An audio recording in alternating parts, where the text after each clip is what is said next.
லிங்கம் வாஸ்து அன்பர்கள் அனைவருக்கும் சிவசரணனின் வணக்கங்கள். வருகின்ற ஆவணி 6ஆம் தேதி 22/8/2021 அன்னைக்கு காலையில் வாஸ்து பண்ணணுமா மாலையில் வாஸ்து பண்ணணுமா பலவிதமான சந்தேகங்கள் மக்களுக்கு இருக்கு. ஸோ அதில் பஞ்சாங்கத்துலேயும் கேலண்டர்லையும் எப்படி போடப்பட்டிருக்கு, எந்த இடத்துல நம்ம பூஜை பண்ணணும் அப்படின்றத நம்ம இந்த வீடியோவில் பார்த்துருவோம்.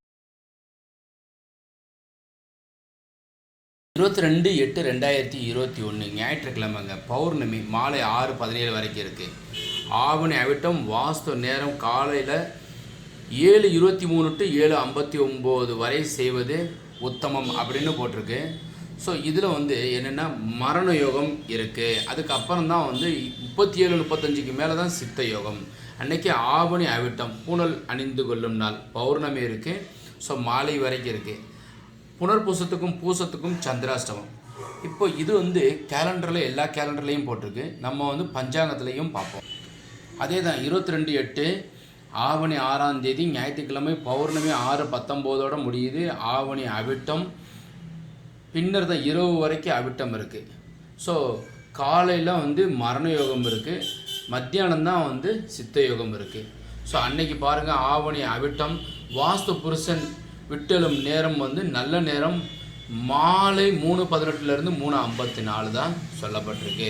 அன்னைக்கு ஜீவன் நேத்திரம் பார்த்தீங்கன்னா 2:1 இருக்குது. இது திருக்கோவிலூர் பஞ்சாங்கத்தில் சொல்லப்பட்டிருக்கு. மதுரை பைப்ஸுங்கிறவர் கொடுத்துருக்கிறவர் சொல்லப்பட்டிருக்கிற நேரம் பார்த்தீங்கன்னாக்கா வாஸ்து நேரம் அப்படின்னு எடுத்திங்கன்னாக்கா அவங்க சொல்லியிருக்கிறது அதே தான் 22/2021. ஸோ காலையில் 7:23 to 7:59 வாஸ்து நேரம். இது 22/8/2020ங்க. ஸோ அந்த நேரத்துலையும் சொல்லப்பட்டிருக்கிறது பார்த்தீங்கன்னா 3:18 to 3:54 தான். போன வருஷம் விநாயகர் சதுர்த்தி இருந்தது, மாலை தான் இருந்தது. இப்போ நம்ம காலையிலையும் பார்த்துட்டோங்க, மாலையிலையும் பார்த்துட்டோம். ஸோ எப்போ பண்ணலாம் அப்படின்னாக்கா 22/8/2021 சண்டே பௌர்ணமி அவிட்ட நட்சத்திரம்.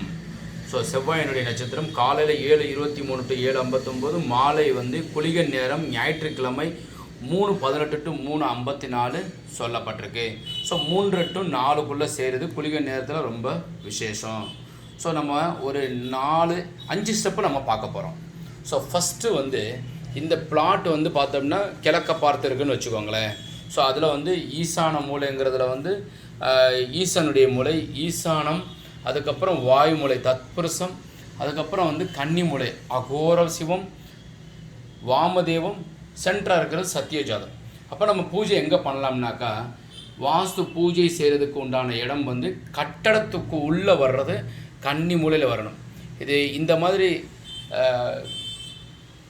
லிங்காரகமாக இருக்கிற மாதிரி அகோர சிவம் இந்த மாதிரி அமைப்பாக நீங்கள் பண்ணிக்கோங்க. வடக்கு நோக்கி இருக்கணும். இதை இந்த முறையை காமிக்கிறேன், ஃபோட்டோவும் வைக்கிறேன். ஸோ பில்டிங் கிழக்க பார்த்து இருக்குன்னா நாம் போர்ட்டிக்கோவில் பண்ணிடக்கூடாது.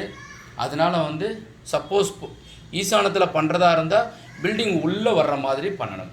ஸோ ஈசானத்துலேயும் அதுக்கப்புறம் கன்னி மூலையிலையும் செய்யலாம்.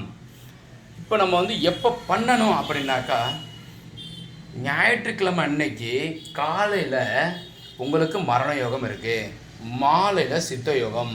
அப்போ 3:18ங்கிறது 3 to 4க்குள்ளே வாஸ்து பூஜை செய்கிறது பஞ்சாங்கத்தில் அனைத்து பஞ்சாங்கத்திலையும் சொல்லப்பட்ட நேரத்தில் செய்யுங்க. வாஸ்து குச்சி வேப்பங்குச்சி, பாலை, அதுக்கப்புறம் வில்வ சமித்தினால் இருக்கிறது ரொம்ப விசேஷம். அது கன்னி மூலைக்கு உண்டானவர் ராகு. கன்னி மூலையில் ராகுவனுடைய பாகத்தில் குளிகன் நேரத்தில் ரொம்ப விசேஷமாக செய்யலாம். டெம்பரரி ஷெட்டு நம்ம போடுறது அமைக்கிறது எப்போவுமே கிழக்க பார்த்ததுக்கு அக்னியில் அமைக்கணும். ஈசானத்தில் எப்போவுமே டெம்பரரி ஷெட்டு அமைக்கக்கூடாது. அன்னைக்கு போர் போடுறது ரொம்ப விசேஷம். என்ன காரணம்னாக்கா, பௌர்ணமி இருக்குது. அதனால் பௌர்ணமியில் போர் அமைச்சோம்னாக்கா உங்களுக்கு நல்ல தண்ணி வந்துடும். அப்புறம் பூஜை முறை இந்த குச்சியை எக்காரணத்துக்கு கொண்டும் சுத்தியலால் இந்த சென்டரா அடிக்கக்கூடாது. நவதானியம் கட்டி உள்ளே இறக்கணும். ஆசாரி கொத்தனார்களை வச்சு செய்கிறது, வாத்தியார்களையும் குருக்களையும் வச்சு செய்யலாம். அன்னைக்கு அசைவம் தவிர்ப்பது, சங்கு ஊதுறதுனால அந்த மாதிரி ஏதாவது ஒரு கெட்ட சக்தி இருந்தால் கூட சங்கு ஊதுவாங்க.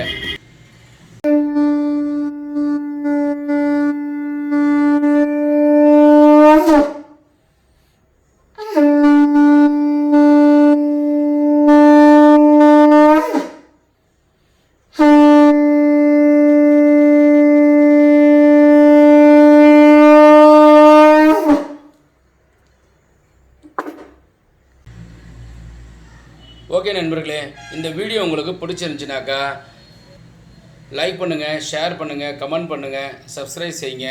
அடுத்த வீடியோஸ் உங்களுக்கு வந்து கொண்டே இருக்கும். வாஸ்துள்ள வீட்டில் வசிப்போம், வளமுடன் வாழ்வோம். மீண்டும் நாளை ஒரு அருமையான வரைபடத்துடனும் விவரங்களுடனும் சந்திக்கின்றேன். வணக்கம்.